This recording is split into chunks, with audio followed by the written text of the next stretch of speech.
Apollo foundation vice chairperson గా ఉపాసన కొనిదెల చేసిన తాజా వ్యాఖ్యలు సోషల్ మీడియాలో హాట్ టాపిక్ గా మారాయి. ఇటీవల ఐఐటి విద్యార్థులతో మాట్లాడిన తర్వాత ఆమె చేసిన పెళ్లి పిల్లలు కెరీర్ కు సంబంధించిన పోస్ట్ పై పెద్ద చర్చ జరిగింది. జోహో సీఈఓ శ్రీధర్ వెంబు సహా పలువురు ప్రముఖులు ఆమె వ్యాఖ్యలపై స్పందించారు. విమర్శలు ప్రశ్నలు పెరుగుతున్న నేపథ్యంతో ఉపాసన మరోసారి తన పోస్ట్ కు సంబంధించిన వివరణ ఇచ్చారు. నా పోస్ట్ ఆరోగ్యకరమైన చర్చకు దారి తీసినందుకు చాలా సంతోషంగా ఉంది. స్పందించిన అందరికీ ధన్యవాదాలు. అదే సమయంలో మహిళల వ్యక్తిగత నిర్ణయాలు ఎందుకు విమర్శలకు గురవుతాయో ప్రశ్నిస్తూ ఆమె పలు పాయింట్లు లేవనెత్తారు. మహిళల వ్యక్తిగత స్వేచ్ఛను హైలైట్ చేస్తూ ఉపాసన సమాజాన్ని ఉద్దేశించి వేసిన ప్రశ్నలివి. ఒక అమ్మాయి కుటుంబ ఒత్తిడికి లొంగకుండా ప్రేమ వివాహం చేసుకోవడం తప్ప, సరైన జీవిత భాగస్వామి దొరికే వరకు వేచి ఉండడం తప్ప, తాను అనుకున్న సమయానికి తన పరిస్థితులకు అనుగుణంగా పిల్లలను కనాలని నిర్ణయించుకోవడం తప్ప, చిన్న వయసులోనే పెళ్లి పిల్లల గురించి కాకుండా కెరీర్ గురించి ఆలోచించడం తప్ప, ఈ ప్రశ్నలతో మహిళలు తీసుకున్న నిర్ణయాలకు సమాజం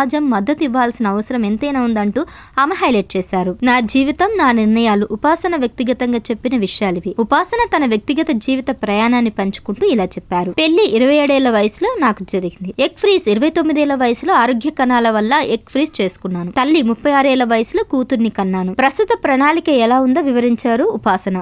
ప్రస్తుతం తనకి 39 ఏళ్లని, మరి ఆ వయసులోనే త్వరలో తను కవల పిల్లలకు జన్మ ఇవ్వబోతున్నట్లు కూడా సమాచారం ఇచ్చారు. నా వ్యక్తిగత జీవితానికి ఎంత ప్రాధాన్యం ఇచ్చానో నా కెరీర్ కు కూడా అంతే ప్రాధాన్యం ఇస్తున్నాను అన్నట్టు ఆ పోస్టులు వెల్లడించింది ఉపాసన. పెళ్లి కెరీర్ రెండు ఒకదానితో మరొకటి పోటీ చేయవు. ప్రతిదానికి తన సమయం ఉంటుంది అని ఉపాసన స్పష్టం చేశారు. తాజాగా ఐఐటి హైదరాబాద్ విద్యార్థులతో జరిగిన ఇంటరాక్షన్లో ఉపాసన చేసిన వ్యాఖ్యలే ఈ చర్చకు దారితీశాయి. పెళ్లిపై ప్రశ్నించినప్పుడు అబ్బాయిలు ఎక్కువగా చేతులు పైకెత్తగా దీనిపై ఉపాసన కూడా మాట్లాడారు. మహిళలు కెరీర్పై దృష్టి పెడుతున్నారు. ఇది నూతన భారతం. అండాలను ఫ్రీజ్ చేసుకోవడం వల్ల ఎప్పుడు పిల్లలను కనాలన్నది అమ్మాయిల నిర్ణయం అవుతుందని చెప్పడం చర్చకు దారితీసింది. నెటిజన్ల మధ్య భిన్న అభిప్రాయాలు కూడా నెలకొన్నాయి. ఎందుకంటే కొంతమంది సమర్థిస్తున్నారు, మరి కొంతమంది విమర్శిస్తున్నారు. దీనివల్లే ఆమె మరోసారి ఈ పోస్ట్ ద్వారా ఆమె అసలైన విషయాలన్నీ కూడా స్పష్టంగా రాసుకొచ్చారు. మరి ఆ పోస్టుపై మీరేమనుకుంటున్నారో మీ కామెంట్స్ కూడా మాకు తెలియపరచండి.